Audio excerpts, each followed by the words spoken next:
Welcome back everyone. As mentioned in the last video, today we're going to talk about the updates that have happened in my template and software setup, because it's been roughly 3 years since I did my template videos. I had a 3-parter about my template. Might want to watch that first before you watch this one, otherwise you might not. You might have questions, because I'm not going to go through everything. I'm only going to go through stuff that has changed. I also made 4 or 5 videos about what sample libraries I have in my template. So again, I'm only going to go over the ones that are new, not the older ones. If you have those questions, I have those videos already. I'll link to all the products in the description. I don't make any profit off of this. I have no deals going on with any sample library developers or any software developers. Some of them send me stuff for free, and I will point out which products have been sent to me for free. But just know this changes nothing in my review. I have been sent stuff for free that I have not reviewed and that I will never review because I don't like the products. I don't think they're good, so I will not mention them. I don't make negative reviews either, because I don't need to bash other people's work, and maybe the product just isn't for me, so I'm not gonna waste my time like that. So if I review a product or I mention a product, it's because I find use for it in my day-to-day work, and I would support buying the product under certain circumstances. But I will always also point out the flaws of a product. I will never just be like, yeah, it's all great, when there are obvious problems with it as well. Because a product can be worth buying, but it can still have flaws or things that need to be fixed. So I will always point that out, whether they send me stuff for free or not. And I always make that clear to everybody. Like, if you send me a product, if I review it, I will say everything that I think about it. I will not sugarcoat it. The only time I will not review it at all is if I really have nothing nice to say about it. Then I will just be like, no. We're not going to do that one. So let's get started with something I mentioned back in the day in my earlier template videos that I wasn't using at the time, which is Sonarworks SoundID reference. I have the headphone one, and essentially what this does is it has sound profiles of almost all commercial headphones, studio headphones, as well as, just like audiophile user headphones, and it will use those sound profiles, and you can then select whichever one you have, whichever headphones you're wearing. You can say, I want the sound profile to be as flat as possible, and then it will basically correct the headphones, because all headphones, even the really professional ones, even the really the really expensive ones, they all still kind of have their own unique curves and stuff. You can even send in your headphones and they will specifically create a curve for your specific pair of headphones.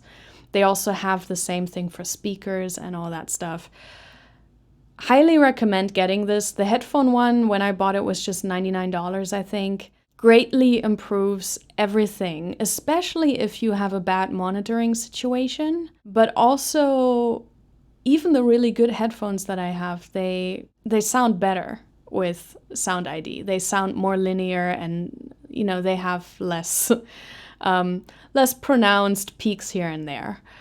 Which is super helpful with mixing. But in general, I also think it's actually a nicer listening experience. And even if you don't have really good headphones, I used it also on my noise-canceling Sony headphones, which are not headphones you should mix on or anything.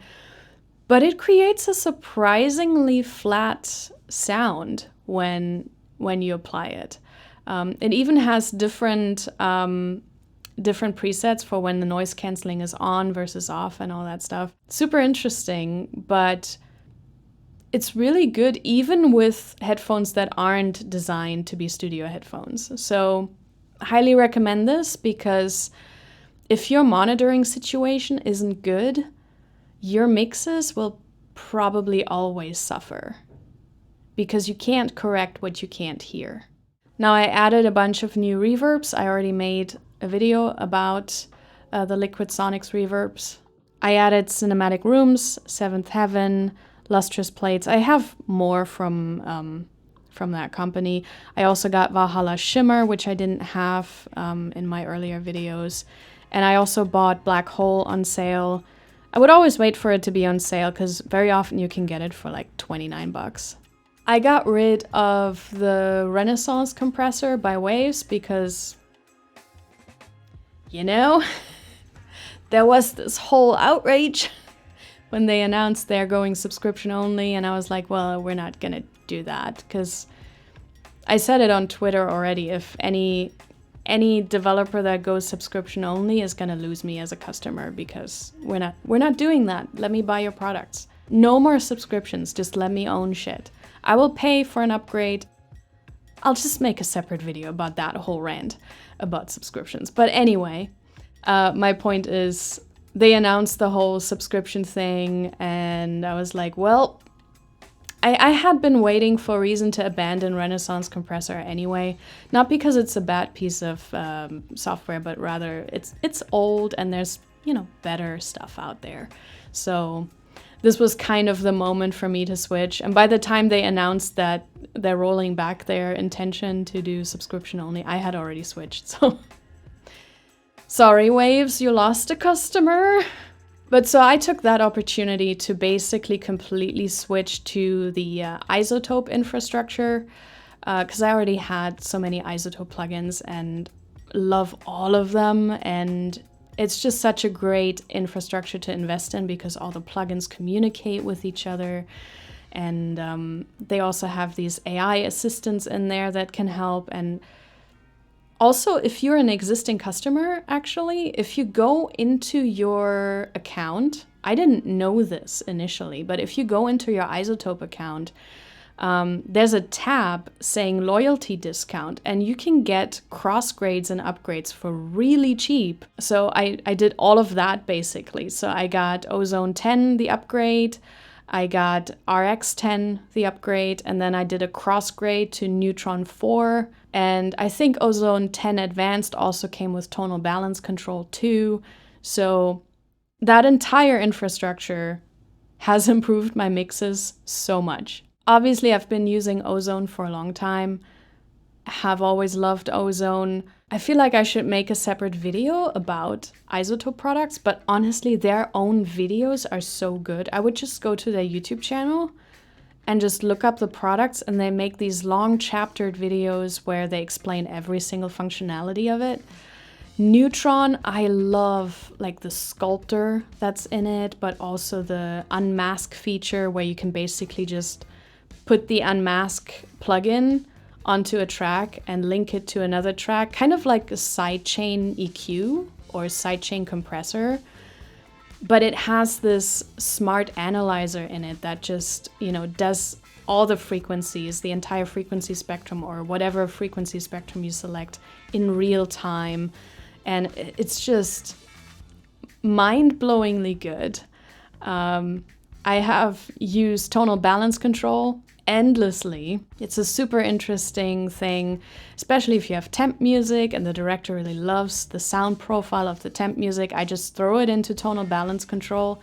It gives me the print of the, you know, the frequency range, and I can just adjust my EQs and Ozone exactly to that. Or you can also solo frequency bands here and then figure out what's causing any issues. You know, if there's too much low end, you can just solo the low end, hear what instruments are causing the problem, and then just link directly from the plugin into the EQ that you have on that output and just adjust it right there and see the correction happening in real time. It's just amazing.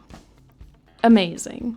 Especially if you don't trust your ears quite yet. This is also really good to have the visual representation of everything. Their AI assistant is really great too. I use it all the time to just reference things. Like you can throw reference audio tracks into Neutron as well and into Ozone, and then just be like, hey, I want this to sound a little more like this. Can we sculpt it? And what do I need to do?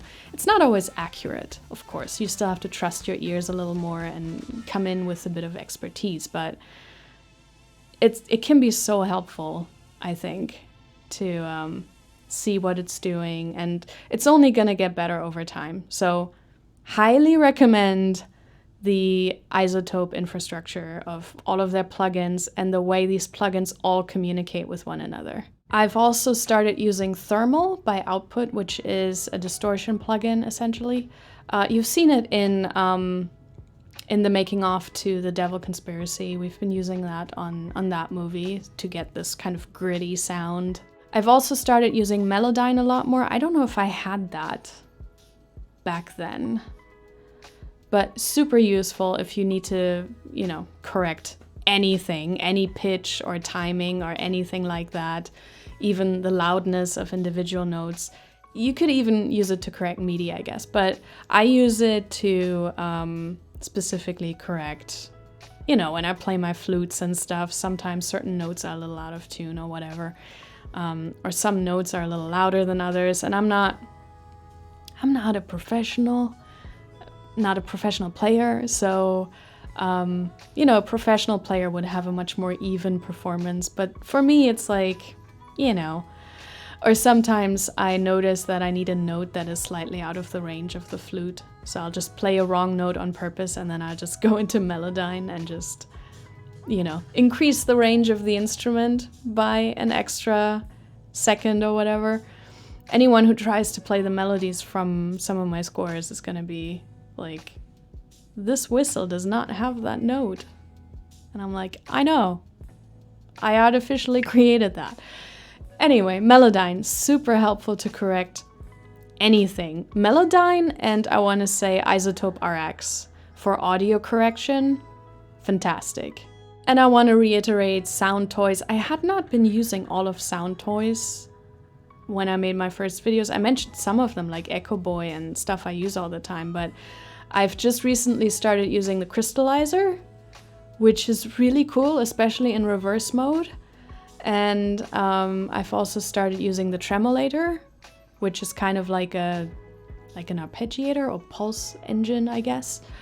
So yeah, just want to reiterate Soundtoys, whatever they offer, everything is fantastic. I keep discovering new plugins that I haven't used yet, and I'm like, oh, I didn't know I could do that.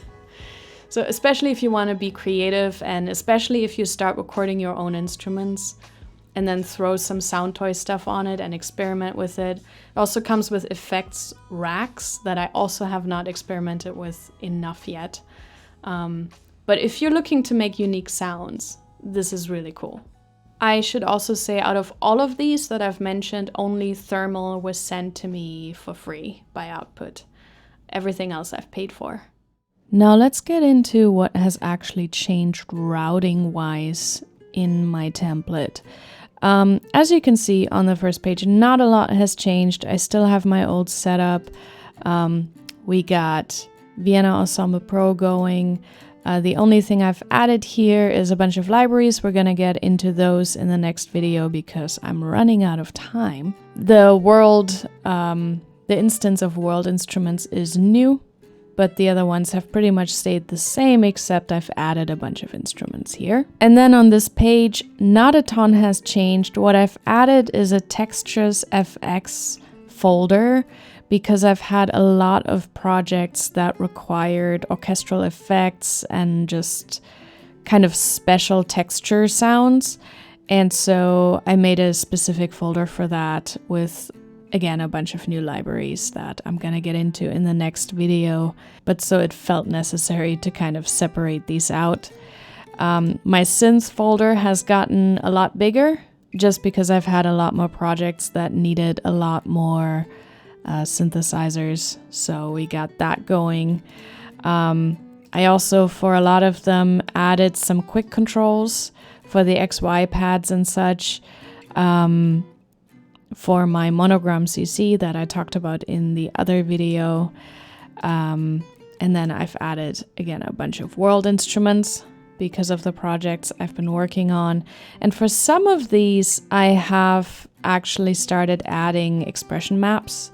Let me activate that track. So you can see here, if it's just two articulations, I will have a little expression map in there, especially if it's just like from normal sustain to tremolo. I thought that kind of worked in this particular library. So I got the expression maps added to a lot of the world instruments. Not a lot of the other instruments. I don't know why I'm so inconsistent with this, but here we are. And then something I have also started doing is I sometimes forget especially in the libraries that I just use for sketching, I forget what articulations I actually have available, especially in the new version of Symphobia. So I started adding these little stars here, which means I need to look at the notepad, and the notepad tells me what articulations I have available and what key switch is going to give me that articulation. Not a big fan of key switches still. As you can see, most of my patches are still split out into long and shorts and stuff and special articulations. But there are certain things where I'm like, the Berlin Sordino strings, for example. Normally I just leave it on legato, but sometimes I want the sul tasto Sordino, or, the Colegno Trato, I think is what it's called, the sustained Colegno Sordino, which is very soft. It barely makes a sound, but it's kind of interesting, But these are articulations that I don't use often enough for it to warrant their own tracks. And so I'm just using these little stars here to remind myself there are other articulations available that I can pick if I want to. But for the most part, I'm gonna leave it on the regular sustains. And then I added a couple of live tracks down here that are currently disabled that just already have EQ on them, and I already routed because I started recording a lot of live instruments and a lot of live vocals as well. So whenever I do that, I like to have a couple of tracks already ready to go, so I don't have to deal with any of that, and I can just, enable and hit record whenever I want to. Something else I've started doing is I'm using a lot more of these volume lanes. I didn't used to have data in there. I used to just add the data up here, but I've noticed in some libraries, it does not read this number, so I always would have to go in, double click, and then confirm this number on some libraries. I don't know why some of them do that, but so I hated it, and so now I just have added my default volumes to those lanes, and I'm actually also using this overall to adjust the volume across the board, which is kind of it's kind of helpful, I think. But if I don't have to touch it, I don't touch it, essentially. I still like to leave this alone. Then on this next page, as you can see, not a lot has changed. I've added a couple of outputs down here. I've started splitting out certain things a lot more, especially, keys and plucks and harp and pipe organ and all that stuff. And a lot of the textures and world instruments I've split out, and you can see I've added a lot of synth tracks here. And then here in the Sends, I've added cinematic rooms in Seventh Heaven, though they're currently disabled. I just use them whenever I feel like I need more reverb or I want a different reverb. It's very easy to just enable them all because all I gotta do is just mark all these tracks, hit Q-Link, and then I can just enable whatever reverbs I want, and just pick whatever combination I like for the piece, basically. The parallel compression has stayed pretty much the same. The only thing I have changed is that now I'm using the Ozone Vintage compressor instead of the Renaissance compressor because, as I mentioned before, the whole subscription deal and stuff, I basically went in and replaced all of my stuff with Ozone things. So if you have Ozone Advanced, it comes with individual plugins as well. So I'm using this one. You could also use Neutron. The nice thing about some of those compressors is that they have a mix button. So you wouldn't even need to split out the tracks the way I have it. You could just use the mix button inside the plugin to mix in the parallel compression. I kind of like it like this, though. I will say that. I kind of like having the actual faders visible. I find this more visually pleasing, but also more obvious to know who has how much parallel compression. Because, you know, now I could easily see, okay, if I want more presence in the horns and I've dialed in more parallel compression in the horns, I could easily see that, whereas in the plugins it would be kind of hidden. So I wouldn't love that. And then what has changed here in the effects, in the reverbs, is first of all I have them all set to solo defeat. I don't think I had done that last time because I was probably not on Cubase 11 yet. The reason why I have them on solo defeat is if you use that batch export function, at least in this version of Cubase, I don't know if they fixed it, I'm still on Cubase 11, even if you enable all the effects to be printed, it only prints the reverb if the reverb is on solo defeat. I don't know why that is. Might be that they fixed it in the newer version, but this is something we found out the hard way on a project, that actually, even though we had all the effects enabled on the export, it would not print the reverb. So solo defeat is gonna help you. You just have to remember, if you want to print dry stems, you're gonna have to turn this off. So you just click on it and then, you know, it's gone. And Alt clicking on it will re-enable this. So what else have I changed here? I initially did not EQ my reverbs. Like inside the reverb, I would usually, you know, have like a little roll off in the high end and stuff. Like I would set up my reverb in a specific way. But something I didn't do was actually put an EQ before the reverb. And this actually makes it way easier for me, I think, because you can now control, if you put an EQ before the reverbs, you can control what frequencies actually go into the reverb. And so I like to roll it off at around 250 and then also dip it out in the high end, so those frequencies never even go into the reverb plugin. And sometimes, depending on the piece, I go even more extreme. Like I will actually, you know, pull it up to 300 or something and then push this further down. Really depends on the piece itself. So, you know, I just picked this to basically be the default that I have, and then I move it depending on the piece later on in the mix. And I find my mixes have gotten much cleaner because a lot of the frequency pileup that often happened in the reverbs now doesn't happen anymore. Especially if I'm going to combine 4 different reverbs sometimes, then, you know, it's better to be conscious about what frequencies actually go into the reverb. And then I'm not sure if I had that before, but I have a dynamic EQ after the reverb. Because what happens sometimes is that you have a piece and you really like how it sounds in the first half, and then maybe there's a big crescendo in the second half, and then all those high frequencies all of a sudden start to pile up, and they get enhanced by the reverb, because sample libraries have a tendency to get very bright in the higher velocities to begin with. And so then I like to figure out where it's piling up, and then I just use a dynamic EQ that really only kicks in the second half of the piece where I find it gets too bright and where frequencies pile up. So that only then it kicks in, and then it kind of takes out those frequencies only in the loud bits. I rarely have to use that though, I will say that. It's just there for, you know, security if I need it.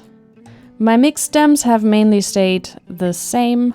Not sure if anything has changed there. I did add these dub stems specifically because I started working on a lot of Hallmark TV movies.